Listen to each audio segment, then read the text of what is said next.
오늘도 예배 자리에 올라오신 여러분들 주의 이름으로 환영하고 축복합니다. 여러분들은 요즘 어떤 삶을 살고 계시는지요? 금년도 새해를 시작을 하면서 하나님께서 주시는 비전을 따라서 새로운 결심과 각오 속에 열심히 살고 계시는 줄로 믿습니다. 바라기는 여러분들이 금년도에 꿈꾸고 계획했던 모든 것들이 주 안에서 전부 이루어지기를 주님의 이름으로 축복하고요. 특히 하나님과 하나님의 나라를 위해서 세우신 모든 비전들까지도 전부 성취하시는 비전 성취해가 되기를 주님의 이름으로 축복합니다. 그런 차원에서 오늘은 하나님께서 우리에게 주신 모든 비전들을 전부 이루기 위해서 영적 싸움에 대한 말씀을 나누려고 합니다. 왜냐하면 하나님께서 우리에게 주신 모든 비전들을 이루는 것과 성령 사역은 비례하기 때문입니다. 하나님이 주신 모든 비전을 이루는 것과 마귀와의 영적인 싸움은 비례하기 때문에 그렇습니다. 여러분, 누가복음 4장에 의하면 예수님께서는 처음 사역을 시작하시는 장면이 나오는데, 예수님께서는 처음 사역을 시작하시면서 가장 먼저 시작한 일이 여러분 뭔지 아십니까? 그것은 광야로 나가셔서 40일간에 걸쳐서 금식하시는 일이었습니다. 어찌 주님께서 40일간 금식 기도를 시작을 하신 걸까요? 우선적으로는 이사야 61장에서 말씀하신 예언의 말씀을 따라서 성령의 능력으로 무장하시기 위함이었고요. 더 나아가서 이 땅에 하나님의 나라를 회방하는 마귀와의 영적인 싸움을 싸워서 어둠의 영들을 다 묶어버리고 물리쳐 버리기 위함이었고요. 이를 통해서 사역의 현장을 추수장소로 만들어서 이 땅에 매여 있는 하나님의 사람들을 전부 풀어주어서 이 땅을 하나님의 나라로 만들기 위함이었습니다.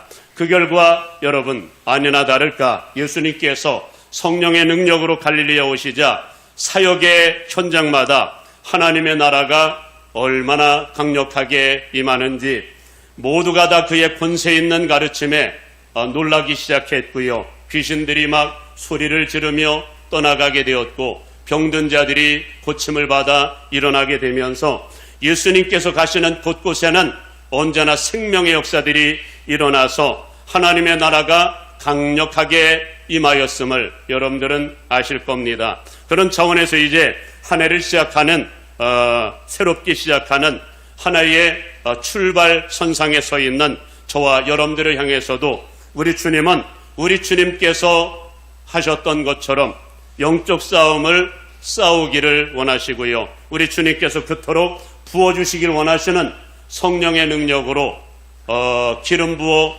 무장받기를 원하시고요.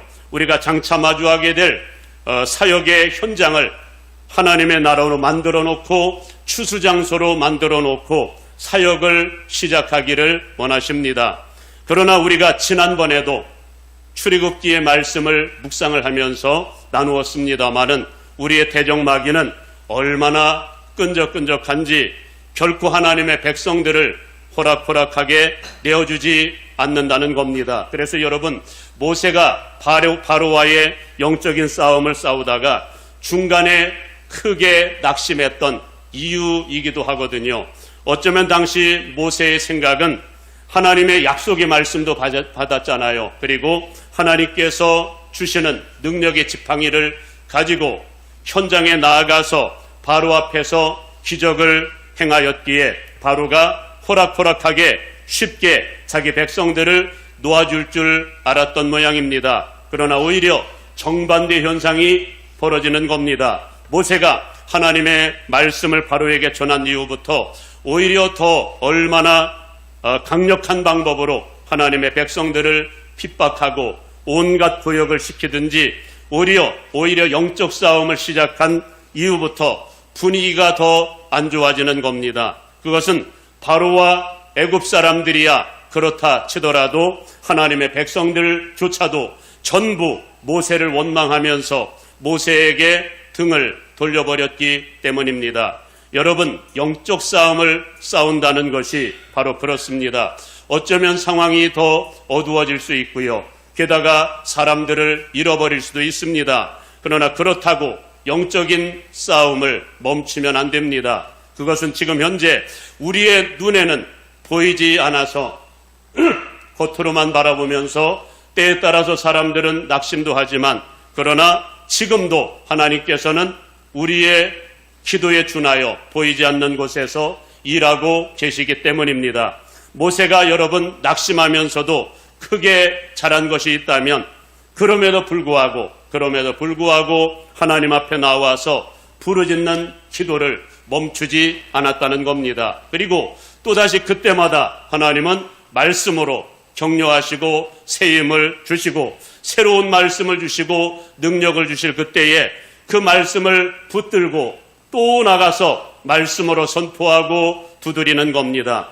여러분, 하나님의 말씀을 듣고 말씀을 증거하는 삶을 멈추지 않았다는 겁니다. 그 결과 어떤 일이 벌어질까요? 그토록 목이 곧고 도도하고 마음이 완악하여 절대로 하나님의 백성들을 놓아주지 않을 것 같았던 바로가 나중에는 백기 들고 나올 뿐만 아니라 하나님의 백성들을 전부 내어 주었다는 겁니다.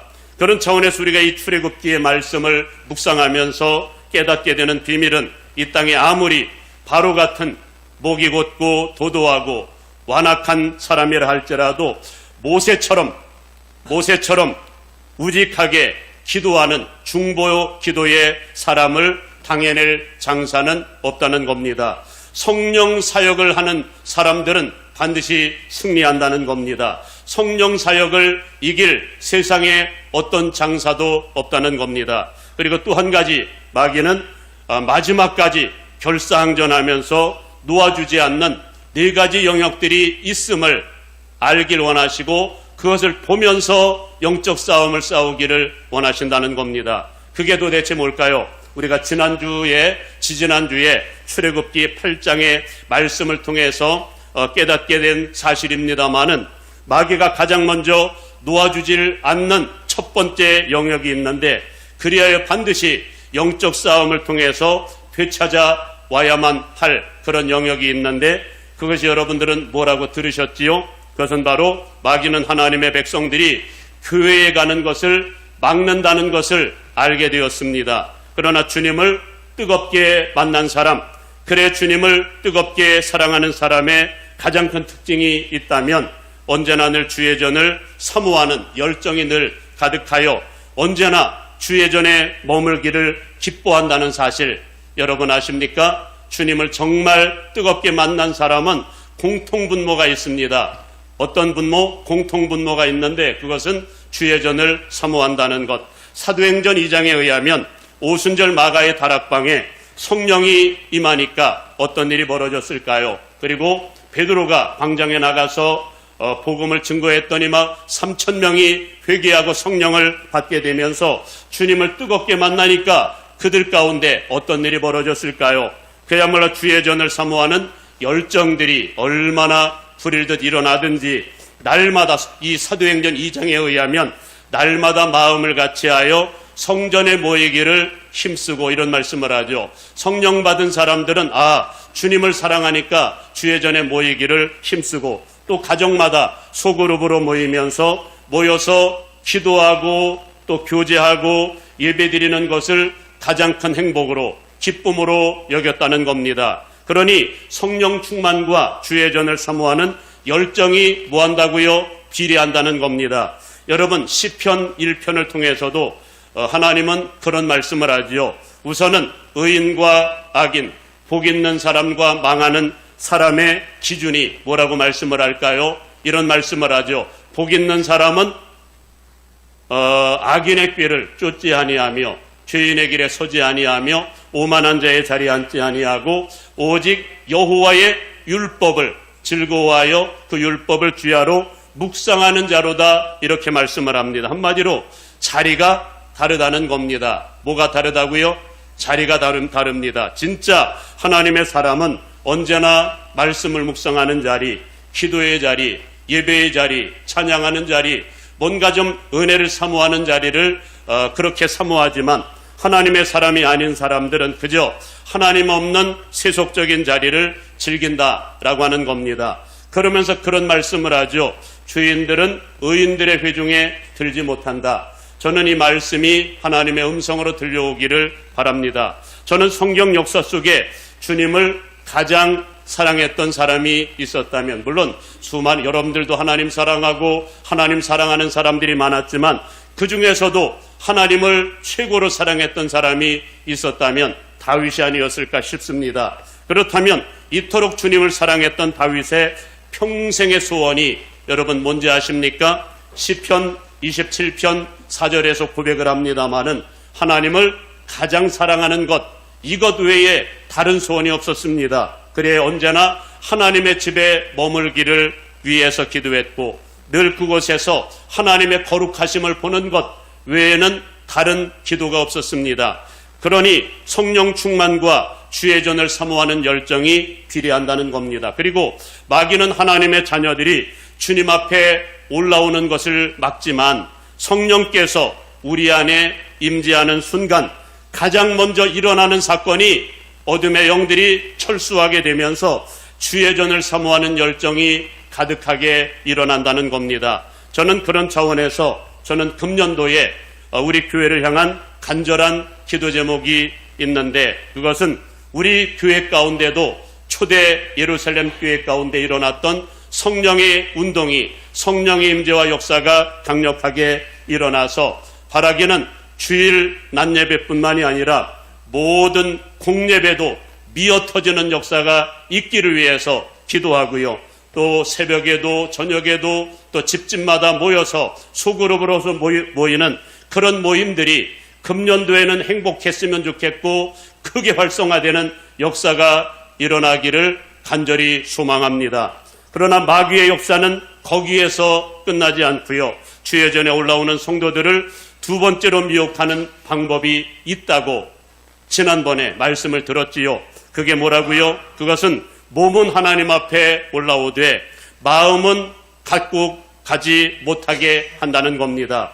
하나님 앞에 올라와서 예배는 드리되 깊은 은혜의 세계로 들어가지는 못하게 역사를 한다는 겁니다. 그 결과 얼마나 많은 성도들이 우리의 마음을 강하게 붙들고 있는 마귀의 미혹에 넘어가서 평생을 하나님을 섬기면서도 깊은 은혜에 들어가지 못하는 성도들이 얼마나 많은지, 평생을 신앙생활했는데 어떤 사람들은 예수 믿기 전이나 후나 전혀 변화되지 않는 달라진 것이 없는 사람들도 있는 것 같습니다. 여러분, 이유가 도대체 뭘까요? 여러분들은 이유가 뭐라고 생각이 됩니까? 신앙생활을 시작했으면 신앙생활의 횟수만큼이나 우리의 신앙이 그만큼만 거듭나고 성숙해야 될 텐데 말입니다. 이유는 하나님을 뜨겁게 사랑하는 마음이 없이 우리의 마음을 하나님 앞에 올려드리는 그런 결단이 없이 몸만 하나님 앞에 올라왔기 때문이라는 사실 여러분 인정하십니까?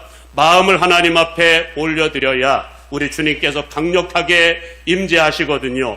그러면 여러분 주님이 임재하시면 삶이 거듭나게 되는데 마음은 마귀에게 빼앗겨버린 상태에서 신앙생활을 하는 겁니다.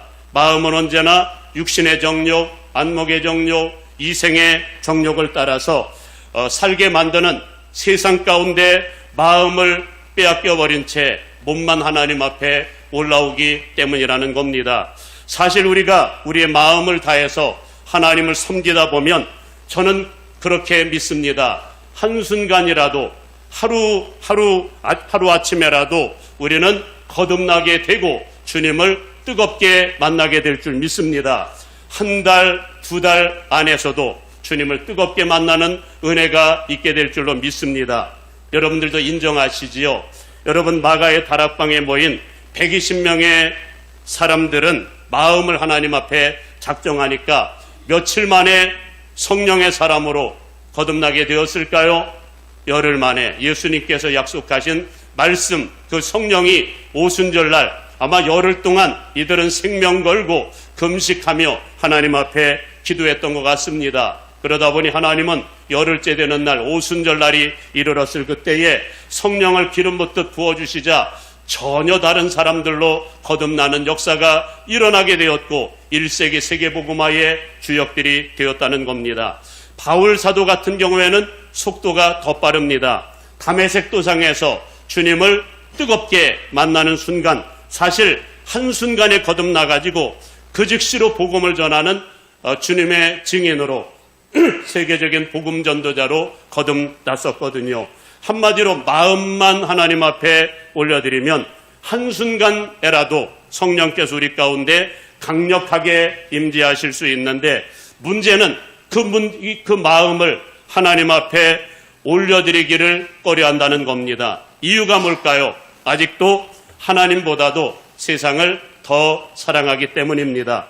더 근본적으로는 우리의 배후에서 역사하는 우리의 마음을 강하게 사로잡고 있는 마귀와의 영적 싸움을 싸우기를 시작하지 않았기 때문이라는 겁니다.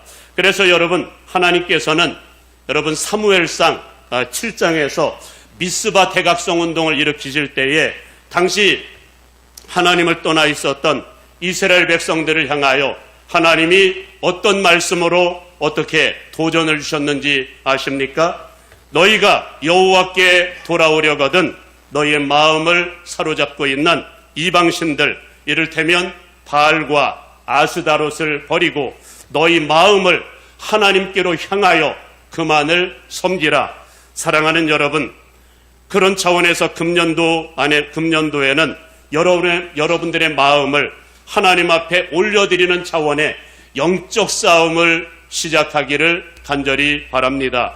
물론 우리의 마음을 작정한다는 것, 인위적으로는 되지 않는 것 같습니다. 그러나 성령이 임하시게 되면 그렇게 되는 줄 믿습니다.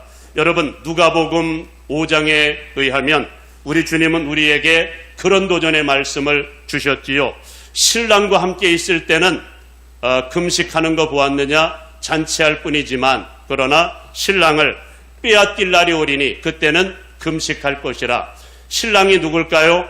예수님입니다. 여러분, 예수님을 평소에 사모하여 뜨겁게 주님과 동행하면 여러분 금식할 일이 없지만, 그러나 주님을 잃어버린 사람, 정말 주님을 멀리하다 보니 주님이 떠나가 있는 사람, 이런 사람들은 회복을 위하여 금식을 하라는 겁니다. 저는 이 말씀이 주의 음성으로 들려오기를 주님의 이름으로 축복합니다. 그렇다면 마귀가 세 번째로 붙들고 있는 영역이 있습니다. 그게 뭘까요? 마귀는 정말 끈적끈적하다 그랬지요.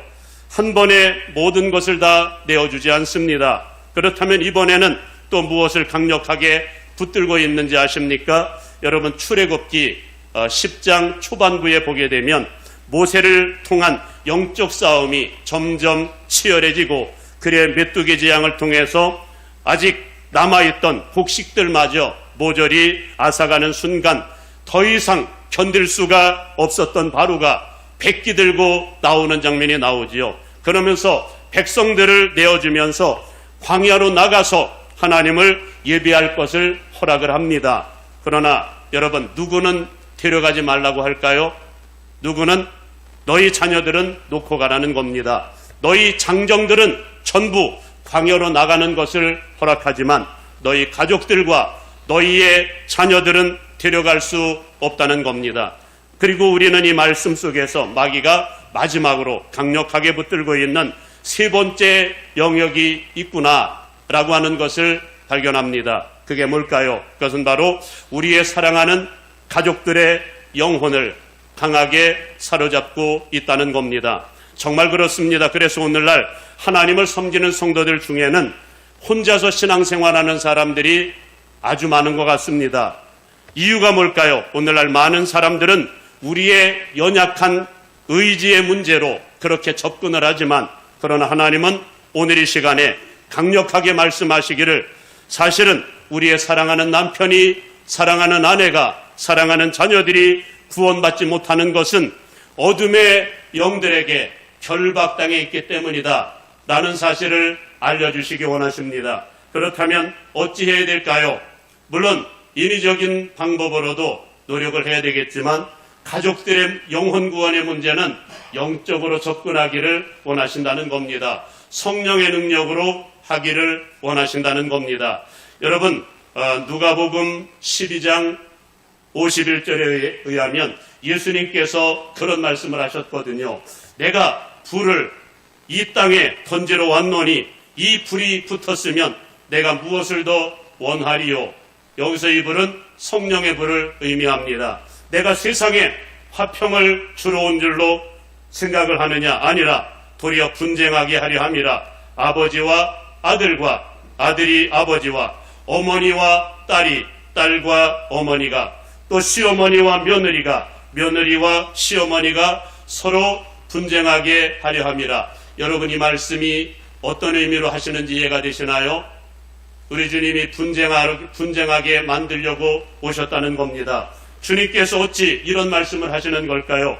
사랑하는 가족들의 영혼 구원의 문제는 1차적으로는 성령의 능력으로 접근하기를 원하시고요. 또 사랑하는 가족의 구원 문제에 있어서만큼은 분쟁해서라도 싸워서라도 구원해야 된다, 이 말씀을 하시는 겁니다. 아니, 사랑하는 가족이, 사랑하는 자녀가 천국 가느냐 지옥 가느냐의 문제를 어떻게 양보할 수 있습니까?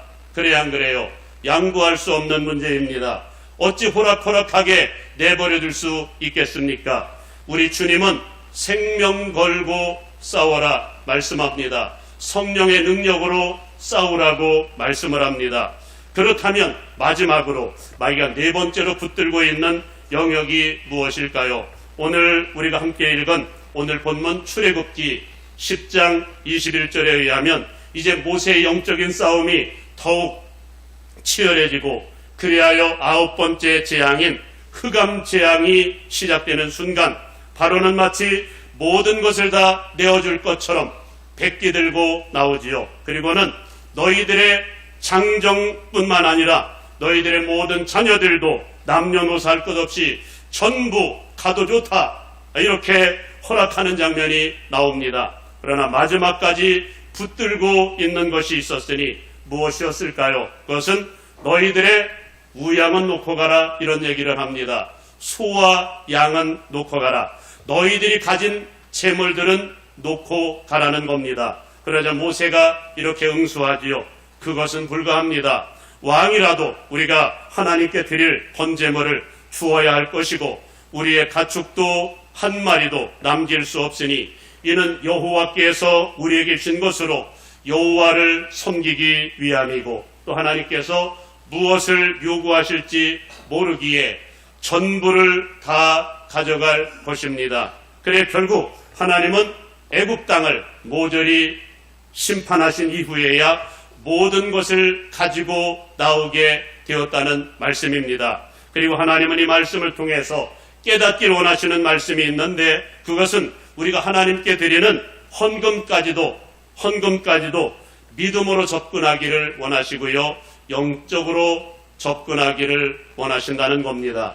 다른 표현으로는 오직 성령 충만해야만 주님께서 명하신 물질을 하나님 앞에 올려드릴 수 있다는 겁니다. 아주 철저히 믿음의 문제, 성령의 능력으로만 가능하다, 이 말씀을 하는 겁니다. 여러분, 초대 예루살렘 교회를 보십시오. 사도행전 2장부터 시작되는 여러분 초대 예루살렘 교회, 이 사람들이 처음부터 이런 사람들이 아니었습니다. 성령 받으니까 자기 재산으로 주장하지 아니하고 공동체를 위해서 다 내어놓는 그런 장면이 나오지요. 인간적으로 할 수 있는 일이 아니고 성령으로만 할 수 있다는 겁니다. 하나님은 우리에게 말씀을 하셨습니다. 하나님 앞에 올라오는 사람들은 절대로 공수로 올라오지 말아라. 빈손으로 예배하지 말아라.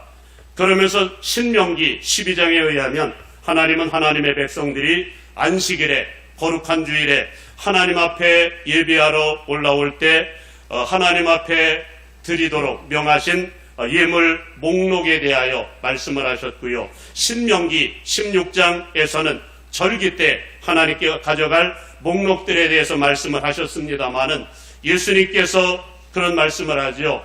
물질 있는 곳에 뭐가 있다고요? 내 마음도 있다고 우리 주님께서 말씀을 하신 것처럼 우리 주님께서는 그 사람이 정말 하나님을 사랑하고 섬기는 척도를 물론 여러 가지 방면에서 우리에게 달아보십니다마는 물질을 통해서 달아보신다는 말씀입니다. 그 중에서도 하나님은 반드시 올려드려야 될 예물로 뭘 명하셨을까요? 11조와 각종 봉헌물을 강조를 하셨습니다마는 사실 이것은 구약시대적인 개념이지 신약시대로 넘어오면서부터는 헌금의 개념이 완전히 바뀌어 버렸습니다. 구약시대에는 11조와 각종 봉헌물만 잘 바쳐도 하나님을 잘 섬기는 것으로 간주를 하셨습니다마는 신약시대로 넘어오면서부터는 우리 주님께서 세 계명의 말씀을 선포하셨거든요. 그 중에서도 여러분 우리 주님께서 강조하신 헌금에 대한 강조점은 구약시대 11조 개념을 훨씬 뛰어넘는 말씀을 주셨습니다. 구약시대에는 11조만 하나님의 것이고 나머지는 우리 마음대로 사용할 수 있었지만 여러분 마태복음 6장을 집에 가서 한번 정독을 해보십시오. 그리고 누가복음 16장의 말씀을 한번 정독을 해보십시오. 우리 주님께서 명하신 헌금은 11조 외에 나머지 10분의 9도 우리의 것이 아니고 주님 것이다. 이런 전제를 먼저 깔아놓습니다. 그렇다면 우리의 것은 언제 주신다고 말씀을 하실까요? 우리의 것은 장차 천국에 들어가서 그때 우리의 영원히 남을 것을 주신다고 말씀을 하셨습니다. 그러니 우리 주님은 우리가 주님의 물질을 맡은 청지기가 되어가지고 주님의 심부름꾼의 역할을 이 땅에서 감당하길 원하신다. 그런 말씀이지요. 그렇다면 어떤 청지기의 역할을 하기를 원하실까요? 여러분 우선은 여러분 마태복음 6장을 통해서는 반드시 하나님이 주신 물질로 하나님의 나라와 의를 구하는 데 사용하라는 겁니다. 한마디로 이 땅에 하나님의 나라인 교회를 위해서 사용을 하라는 겁니다. 교회는 어려운데 이 땅에 하나님의 나라인 교회는 어려운데 뒷짐지고 있다. 그것은 하나님을 잘 못 섬기고 있다는 말씀이지요. 그리고 둘째는 누가복음 16장을 통해서 말씀을 하셨습니다마는 하나님이 주신 물질로 누구를 사귀는 일에 친구를 사귀는 일에 사용하라고 말씀을 합니다. 여기서 친구는 이웃을 의미를 하는데 이웃 사랑하는 일에 반드시 사용하라고 말씀을 합니다. 그리고 여러분 마태복음 25장에 의하면 세상 끝날에는 우리 주님께서 타작마당을 정하시고 손에 키를 들고 마지막 심판을 하시는데 그 심판의 기준이 뭐라고 말씀을 하셨을까요? 하나는 주님께서 맡겨주신 달란트 물질로 교회를 섬겼는지 이게 첫 번째 기준이고 또 하나는 이 땅에 지극히 작은 자들을 섬긴 게 주님을 섬긴 것이고 섬기지 않은 게 주님을 안 섬긴 것이다 라고 하면서 이 땅에 지극히 작은 자들로 표현되는 이웃사랑을 하는데 사용할 것을 말씀을 하시면서 이것이 바로 세상 끝날에 영생과 영벌로 나눠지는 기준이다. 제 이야기가 아니고 우리가 섬기는 예수님. 여러분 그래서 우리가 주님을 알고 천국의 비밀을 아는 사람은 여러분 호락호락하게 시낙낙하며 신앙생활하지 않습니다. 주님을 만나는 그 시점부터 그때부터는 전투하듯 신앙생활하는 이유가 거기 있습니다. 바울 사도도 여러분 주님을 뜨겁게 만나고 성령을 통해서 하나님의 뜻 천국의 비밀을 깨달은 이유부터는 잠시도 쉼이 없는 영적인 전쟁 전도사역 선교사역을 하지요. 그렇게 하는 이유를 고린도전서 9장에서 뭐라고 말씀을 하시는지 아십니까? 이렇게 내가 복음을 전한 이후에 나중에 영적으로 게으러지고 나태해져서 혹여 하나님에게서 멀어질까 버림받을까 두려워하노라.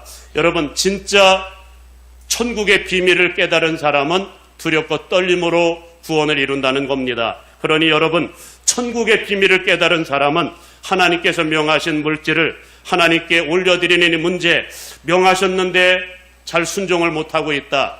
그러면 싸워야 되잖아요. 내 인위적인 어떤 생각이 부족한 문제가 아니고 어떤 문제라고요? 영적인 문제라. 어둠의 영들, 어떻게든 어둠의 영들은 하나님이 주신 물질로 너는 이 땅을 위해서만 쓰고 하나님의 나라를 위해서는 쓰지 못하도록 역사하니 누구와 싸움을 시작을 해야 될까요? 마귀와의 영적인 싸움을 시작을 해야 한다는 겁니다. 왜냐하면 오늘날 같은 물질 만능주의 시대를 살아가는 성도들로서 어쩌면 가장 순종하기 어려운 명령의 말씀이 어떤 명령인 것 같습니까? 물질에 대한 명령이 아닐까 싶습니다.